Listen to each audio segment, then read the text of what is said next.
अस्सलाम वालेकुम। अब जो हम लैब करने जा रहे हैं वो है 602 की 602 की जो लैब्स हैं हमारे पास, वो ज़्यादातर हमारे पास एक्सेल पे और मिनी टैब पर काम हुआ है। ज़्यादातर आई वुड से एक्सेल पे ही काम हुआ है और मिनी टैब पे हुआ है। अच्छा, लैब वन में हमारे पास क्या गिवन है? A simulation model for peak water flow for from water shades was tested by comparing measured peak flow, CFS इनका कोई मैट्रिक होगा, from 10 storms with prediction of peak flow obtained from the simulation model theta naught and theta p are observed and predicted peak flows of respectively for independent variables were recorded. x1 क्या है? area of watershed, average slope of watershed. I think ये watershed जो होता है, क्या होता है अगर हम इसको रियलिस्टिकली देखें? वही सवाल में पूछा क्या जा रहा है? वाटरशेड आई वुड से,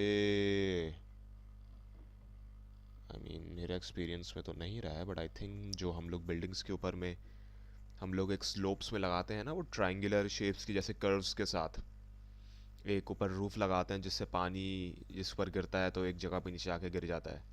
पानी बचाने के लिए जो लोग कभी बार करते हैं कि एक बैरल के अंदर आ जाता है पानी के, फिर वो गार्डनिंग वगैरह या जो भी वगैरह वगैरह काम के लिए इस्तेमाल कर सकता है वो पानी। बहरहाल आई थिंक ये उसको कहते हैं, जैसे जो हम छत के ऊपर एक शीट लगाते हैं ना, कर्व्स जैसी, जैसे अगर आपको ग्राफ देखना है तो कर्व्स के साथ ऊपर नीचे कांस्टेंट जैसे बनाते हैं, मैं कैसे समझाऊँ, वैसा कुछ। सही है। एरिया ऑफ वाटर शेड मतलब वो बड़ा कितना है, शीट कितनी बड़ी है, मैं वाटर शेड को शीट कह रहा हूँ। आई थिंक उस लफ्ज़ से ज़्यादा लोग पहचानेंगे। Area of water shade. Average slope of water shade मतलब कितने एंगल पे वो टेढ़ा है। सही है। सरफेस ऑब्जर्वेंसी इंडेक्स मतलब ये कि वाटर शेड आई थिंक कितना ऑब्जर्व करता है। ऑफ कोर्स जो रूफ डालेगा उसमें मटेरियल ख़ुद भी, तो क्या पता अगर वाटर शेड गर्म हो बारिश से पहले तो ज़्यादा ऑब्जर्व कर लेगा, या आई डोंट थिंक ऑब्जर्व करेगा उसे। हम ये कहेंगे कि उसने जब वो गर्म पड़ा तो वो एवेपोरेट कर गया। वो खैर आई थिंक इन लोगों का मसला है कि इन लोगों ने अपने टेस्ट में क्या क्या रखा था। हम लोग तो एक अंडरस्टैंडिंग, एक हाइपोथेसिस ही बना सकते हैं। X4 peak intensity of rainfall मतलब कितनी गिरी थी पर घंटे के लिहाज से, कितने inches, computed on half hour time intervals. आधे आधे घंटे के अंदर लोगों ने इंटरवल डाला, फिर उन्होंने सारे अपने इंडेक्स लिखे कैसे क्या था। अच्छा, अब क्या करना है? दो, use y is equals to L N theta naught over theta P as dependent variable, the dependent variables. सही है। दूसरा पार्ट बी नॉट को हम यानी इंटरसेप्ट को हम ज़ीरो रख रहे हैं। सी में x1 omit x2 and x4। I think ये x1 और x, सही है। Explain the change in S E of part A versus S, standard errors में बताओ चेंजेस क्या आए हैं क्या नहीं आई हैं। अच्छा, ऑफ कोर्स ये लैब्स बनी हुई हैं मैं, लेकिन आपको दिखाऊंगा। यहाँ तक जो है आपको डेटा दिया जाएगा, right. y is equals to L N बनाने का फॉर्मूला बहुत स्ट्रेट फॉरवर्ड लिखा हुआ है, बस लॉग ले लो theta over theta divide by theta P, right. यही चीज़ आ रही है आपके पास, ये आ गया। अब आप पहले इनके साथ इनका रिग्रेशन रन करेंगे। सही है। हम लोग जाएंगे डेटा पे, डेटा एनालिसिस पे। सही है। और रैंडम नंबर रिग्रेशन पे जाएंगे। वाई हमें बोला हुआ है कि तुम ये सेलेक्ट कर लो। सही है। अच्छा, मैंने चूँकि हेडिंग करी है तो मैं लेबल्स को सेलेक्ट करूँगा, अगर आप हेडिंग को नहीं करिएगा तो लेबल्स को मत करिएगा। सॉरी, बल्कि ये एक्स रेंज पूरी सेलेक्ट करनी है ना हमें। कॉन्फिडेंस आउटपुट रेंज मैं चाह रहा हूँ कि यहीं पर आ जाए, मसला ना हो ज़्यादा, यहीं पर आ जाए। सही है। यहाँ पर एक आउटपुट आ जाएगा, ओके कर देते हैं। ये हमारे पास आ रहा है वाई एक्स के साथ रिग्रेशन टी स्टैटिस्टिक्स और इसकी पी वैल्यू वगैरह वगैरह। आई मीन x1 और x4 ही है जो हमें सिग्निफिकेंट वैल्यू दे रहा है, x2 और x3 तो कोई सिग्निफिकेंस नहीं दे रहा। x1 मेरे ख्याल से सरफेस एरिया था, x2 स्लोप था और x3 ऑब्जॉर्बेंसी थी। ऑब्जॉर्बेंसी आई डोंट थिंक मैटर करती है ज़्यादा, राइट। आई मीन अगर मैटर करती है तो इतना इनसिग्निफिकेंट होगी कि कोई फ़र्क नहीं पड़ता, क्योंकि आप खुद सोचें जो हम लोग आई थिंक हम लोग इसको लोकल ज़बान में दो छत्ती कहते हैं या तीन छत जो भी कहते हैं, या वैसी क्या कहते हैं जो कच्ची कच्ची छत जैसे आई थिंक कहते हैं, ऐसे कुछ लोग कहते हैं ऐसे अपनी उस ज़बान में। वो बनी ही वो कितना ऑब्जॉर्व कर लेगी शुरुआत में, बारिश अगर हुई, अगर आधे घंटे की बारिश हो रही है और अगर 2-3 घंटे में बारिश हो रही है तो वो कितना ही ऑब्जॉर्व कर लेगा भाई। कोई फॉर्म थोड़ी है ना, वो बना ही इस वजह से ताकि वो ऑब्जॉर्व नहीं करे, वो पानी को नीचे रिश्ते रिश्ते ले जाए। तो आई डोंट थिंक ये सिग्निफिकेंट होगी, सो इट मेक्स सेंस कि एक्स3 इनसिग्निफिकेंट है। एक्स2 था slope. Slope I don't think बहुत ज़्यादा मैटर करता है, क्योंकि देखिए बारिश थोड़ी थोड़ी ना हुई थी, बहुत ज़्यादा बारिश हुई थी।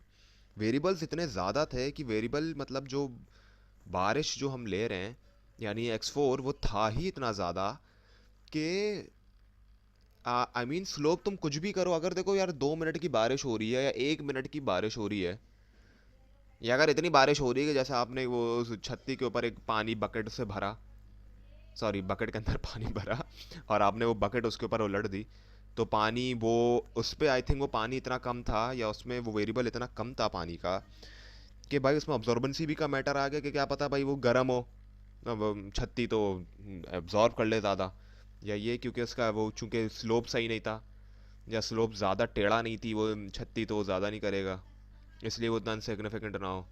लेकिन जब बारिश ज़्यादा होती है, जो रियलिस्टिकली हम बारिश के लिहाज से देख रहे हैं, तो भाई आई डोंट थिंक स्लोप और वो उतना मैटर करता है।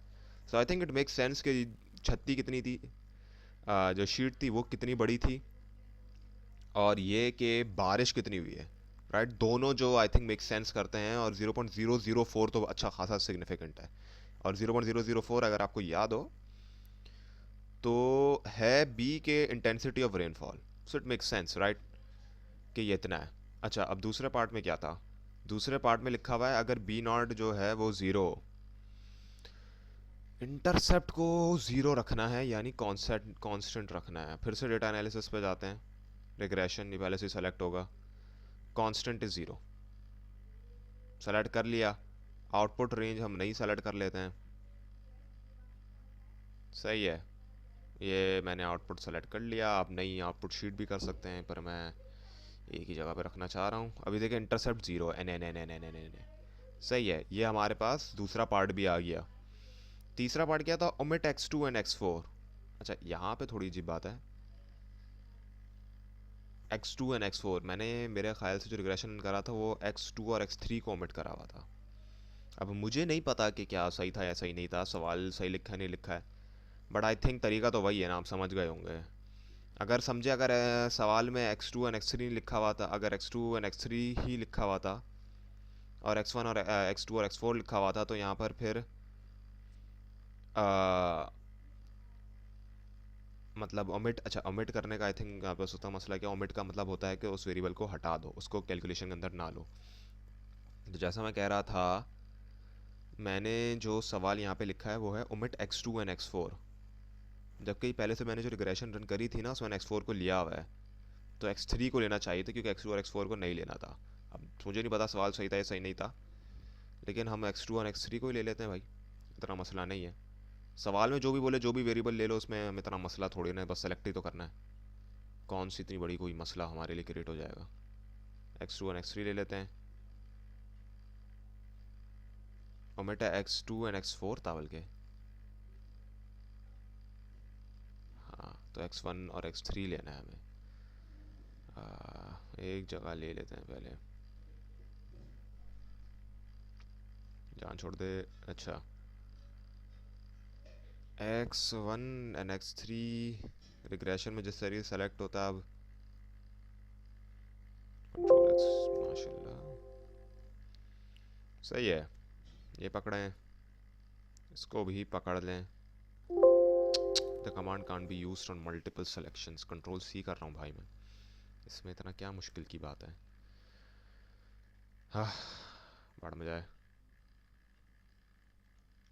x1 राइट, ये ले लिया। अब हम डेटा एनालिसिस पे गए, ओके करा, वाई पे गए, Y Y Y Y Y तो यही है, एक्स पे गए, एक्स हमने ये ले लिया, x1 और x3 का रिग्रेशन हम रन कर देंगे, जो आपको पता है कि बड़ा अजीबो गरीब आएगा क्योंकि साथ में मल्टीकुलरिटी बहुत है।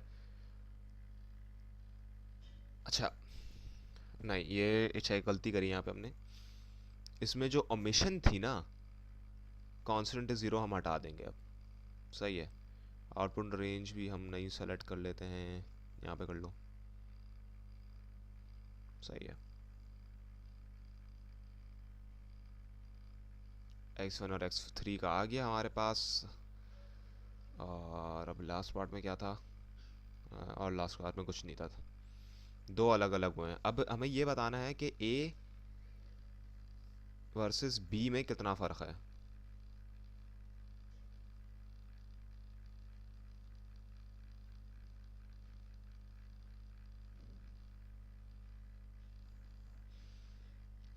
सही है। a के रिग्रेशन में, जो ये का रिग्रेशन है, और b के रिग्रेशन में कितना फ़र्क है स्टैंडर्ड एरर में, राइट? स्टैंडर्ड हमारे पास ये होते हैं। अब आप स्टैंडर्ड एरर्स में जो भी आपको डिफरेंस दिख रहा है आप बता दें कि भाई किसका ज़्यादा है किसका क्या नहीं है। और क्या करना है, and versus and part B versus C, B इसका और इसका बता दें कि कौन सा बेहतर है, किसकी पी वैल्यू बेहतर है, किसके स्टैंडर्ड एरर्स बेहतर हैं। आप इस तरीके से वो बना दे लाए और आपकी कंप्लीट हो जाएगी। सही है, इस तरीके से ये वाली लाइन हमारी कंप्लीट होती है।